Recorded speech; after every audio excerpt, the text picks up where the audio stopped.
Olá meus irmãos, graça e paz, vamos a mais um vídeo aqui no canal O Renovo da Palavra. Gente, nesta oportunidade eu gostaria de responder a 5 perguntas acerca da grande multidão citada em Apocalipse capítulo 7, versos do 9 ao 14. Se você tem alguma dúvida relacionada à grande multidão, eu convido você, fica comigo até o final deste vídeo. Quem sabe a sua dúvida será esclarecida no decorrer deste vídeo. Mas antes de eu abrir aqui o leque do nosso estudo, eu gostaria muito de pedir a você, se no final deste vídeo você gostar dele, não se esqueça de deixar o seu joinha. O irmão Gedilson fica muito agradecido a todos. Compartilhe também com os seus contatos, tá ok? Então vamos lá, vamos para o nosso conteúdo. Gente, para estudarmos sobre a grande multidão do livro de Apocalipse capítulo 7, eu dou sempre a seguinte dica. É importante lermos 3 textos dentro do livro de Apocalipse. O capítulo 7, eu vou ler 2 versículos, que é o 9 e também o 14, e depois nós vamos ler no capítulo 6 e no capítulo 20. Por qual motivo é importante lermos esses 3 textos? Porque todos eles estão falando acerca do mesmo grupo de pessoas. Daí vem a grande importância. Apocalipse 7, versículo 9 diz assim: depois destas coisas, olhei, e eis aqui uma multidão a qual ninguém podia contar, de todas as nações e tribos e povos e línguas, que estavam diante do trono e perante o Cordeiro, trajando vestes brancas e com palma nas suas mãos. Verso 13 e 14. E um dos anciões me falou, dizendo: estes que estão vestidos de vestes brancas, quem são e de onde vieram? E eu lhe disse: Senhor, tu sabes. E ele disse-me: estes são os que vieram de grande tribulação, lavaram as suas vestes e as branquearam no sangue do Cordeiro. Primeiro texto. Agora no capítulo 6, do verso 9 ao 11, está escrito assim: e havendo aberto o 5º selo, vi debaixo do altar as almas dos que foram mortos por amor da palavra de Deus e por amor do testemunho que deram. E clamaram com grande voz, dizendo: até quando, ó verdadeiro e santo dominador, não julgas e vingas o nosso sangue dos que habitam sobre a terra?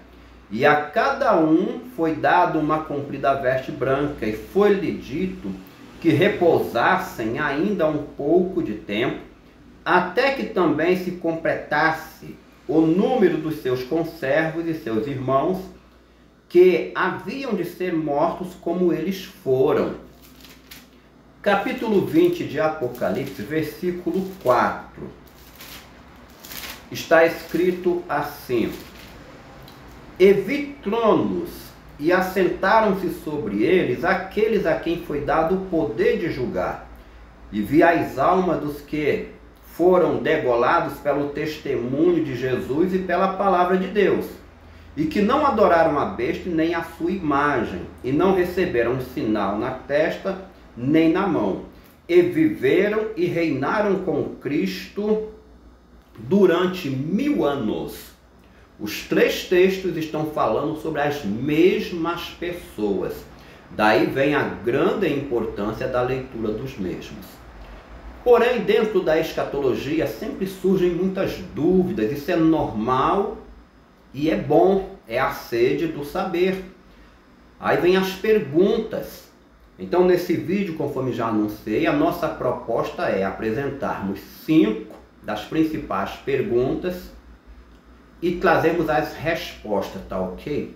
A primeira pergunta, que geralmente é feita nos estudos da escatologia: a grande multidão do Apocalipse capítulo 7, verso 9 ao 14, é a igreja? Gente, alguns professores de escatologia bíblica ensinam que é a igreja.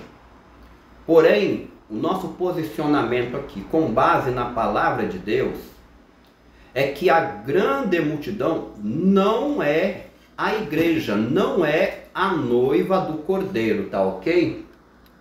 Mas por qual motivo a grande multidão não é a igreja, não pode ser a igreja?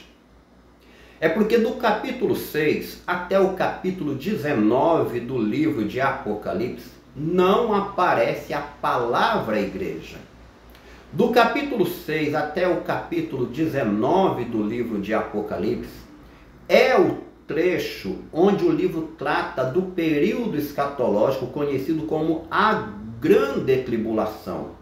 Uma vez que não cita a palavra igreja, a igreja não estará dentro da grande tribulação.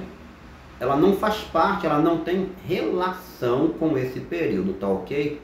Então a resposta para a pergunta número 1 é que a grande multidão não é a igreja. A pergunta número 2, que geralmente é feita nos estudos de escatologia, é se esta cena de Apocalipse 7, de 1 a 14, onde João viu, ele estava no céu, ele viu chegando diante do trono de Deus, povos, pessoas de todos os povos, tribos, línguas e nações. A segunda pergunta que é feita é se esta cena é o arrebatamento. Veja que tem até uma ligação com a pergunta número 1. Gente, não é o arrebatamento da igreja. Mas por qual motivo? Nos textos que nós lemos logo no início do vídeo, lá no capítulo 6, de 9 ao 11, ali é o início da grande tribulação. Você observou comigo na leitura que João viu almas que clamavam debaixo do altar, debaixo do trono de Deus. E havendo aberto o quinto selo, vi debaixo do altar as almas dos que foram mortos. Estes daqui, eles foram mortos no iniciozinho da grande tribulação. Aqui é o período inicial da grande tribulação. Então, a leitura sequencial já nos mostra o capítulo 7, onde outros estão sendo também martirizados e chegando diante do trono.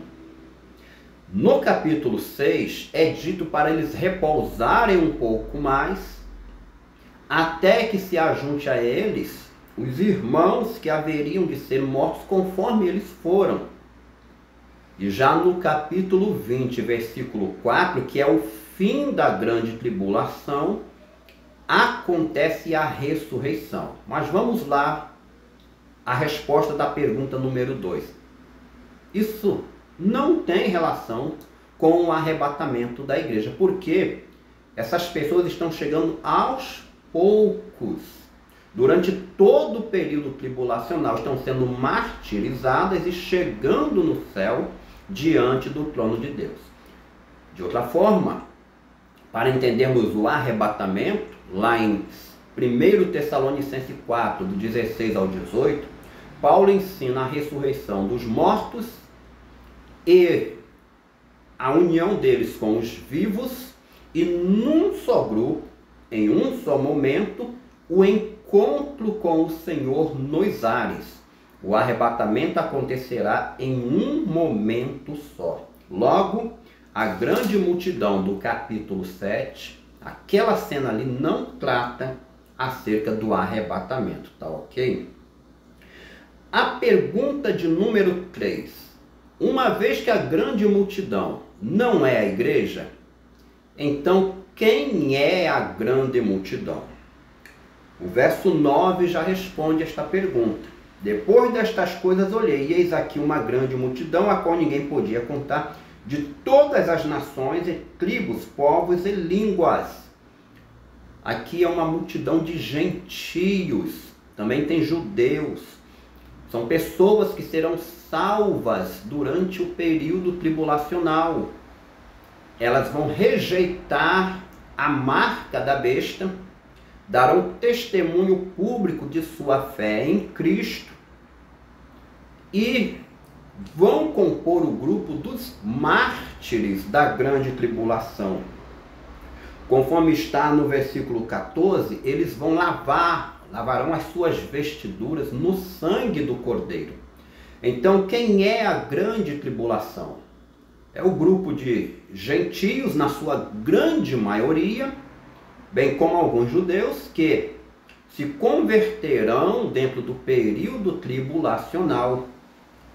Judeus e gentios convertidos a Cristo dentro do período tribulacional, eles são os santos da grande tribulação, os mártires da grande tribulação. Tá ok? Não é a igreja, porque a igreja já foi arrebatada antes da grande tribulação. O arrebatamento é pré, então aqui não envolve a igreja de Cristo. A pergunta de número 4, que é muito interessante também, diz respeito ao momento da ressurreição dos mártires. Em qual momento? Quando eles ressuscitarão? Gente, eu não tenho nenhuma dúvida que a ressurreição dos mártires da grande tribulação ocorrerá por ocasião da vinda física de Jesus. Quando todo olho verá. Jesus, ele vai se manifestar com poder e grande glória, vai destruir nesse momento os inimigos de Israel, neste momento a prisão de Satanás, neste momento a ressurreição dos mártires. Conforme está no capítulo 20, versículo 4, eu vou ler para você mais uma vez este versículo, uma vez que a pergunta é: quando acontecerá a ressurreição dos mártires da grande tribulação? E vi tronos e assentar sobre eles aqueles a quem foi dado o poder de julgar.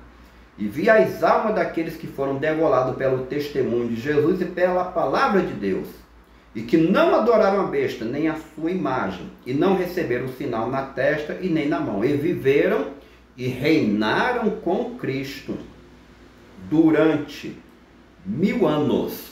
Então, a ressurreição deles acontece depois da grande tribulação, quando Cristo se manifestar em glória.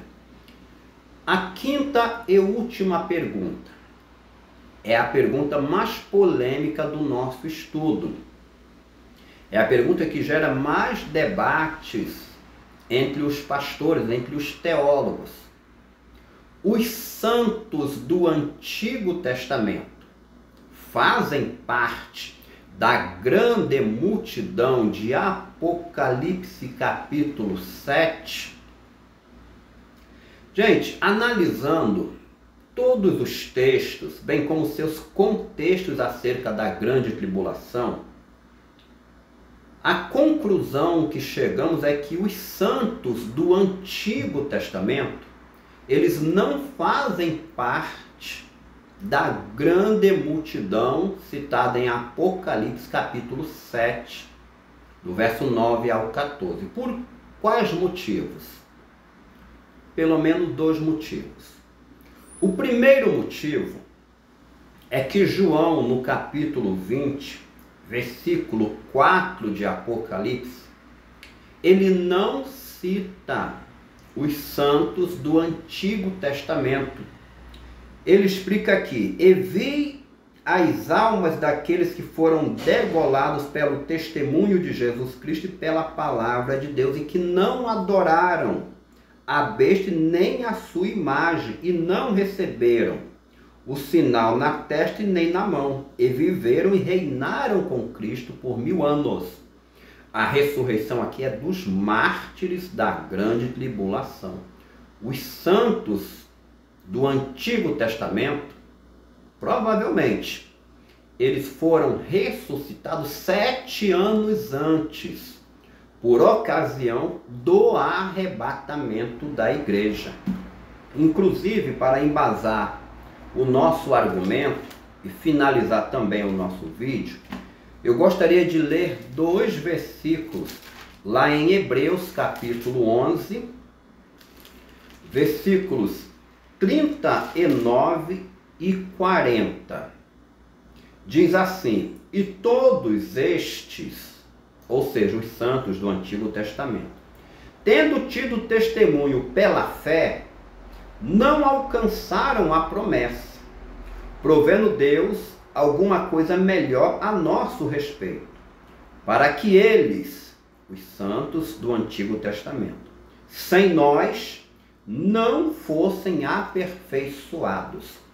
O escritor aos Hebreus está explicando no capítulo 11, versos 39 e 40, que os santos do Antigo Testamento receberão o aperfeiçoamento pleno junto com os santos do Novo Testamento, junto com a igreja.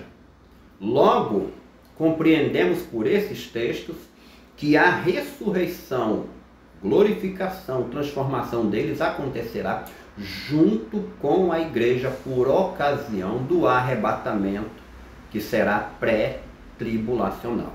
Porém, conforme citei, essa daí é a pergunta e a resposta mais polêmica dentro do nosso conteúdo. O assunto parece que não para por aqui, porque tem as opiniões dos outros irmãos, dos outros pastores que também estudam escatologia. Mas a nossa posição como pré-tribulacionistas é que os santos do Antigo Testamento serão arrebatados juntos com a igreja, ressuscitados e transformados, arrebatados junto com a igreja, tá ok? E no mais, eu gostaria de agradecer a você por estar vendo este vídeo aqui no nosso canal. Se alguma dessas perguntas era exatamente a que você gostaria de fazer e nós trouxemos a resposta e o esclarecimento, deixa aqui embaixo nos comentários qual foi a pergunta que você mais gostou sobre esse tema, tá ok? Participa aqui conosco.